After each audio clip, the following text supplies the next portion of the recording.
Alors donc à travers cette vidéo, je vais vous montrer comment utiliser l'application Grapher Free pour représenter les trajectoires dont on connaît les équations. La dernière fois, dans le cadre du premier exercice, nous avons établi l'équation de la trajectoire dans le système de coordonnées polaires.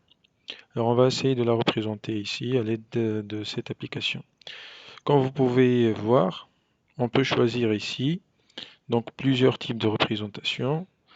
Ici, je peux choisir de représenter y en fonction de x, ou bien l'inverse, f de y, ou bien je peux choisir, comme c'est notre cas, donc de représenter r en fonction de θ.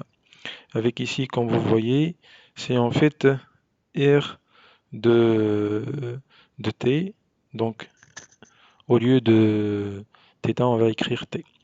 Alors la dernière fois, l'équation que nous avons établie, c'était 2 fois r, donc je vais choisir un nombre donc de r, donc disons c'est 3 par exemple, 2 fois 3 fois cosinus θ, cosinus θ, alors t ça représente θ.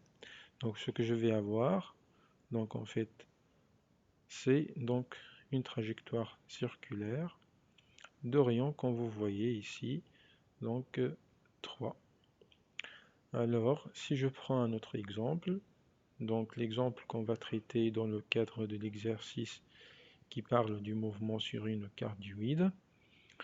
Alors, une cardioïde, elle est représentée par une équation de trajectoire de la forme r de θ est égal à 1 demi, donc 0,5 étoile, c'est-à-dire fois, donc au lieu de fois, donc on écrit étoile, fois 1 plus cosinus, donc ça s'écrit cos, θ, donc au lieu d'écrire θ, on écrit t, donc ici, et vous voyez donc qu'est-ce que vous obtenez donc comme représentation.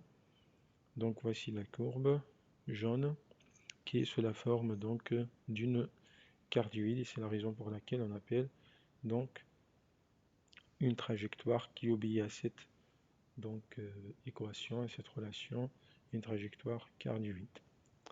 Voilà, donc j'espère que vous utilisez et vous téléchargez cette application afin que donc qu'on puisse alors représenter facilement les trajectoires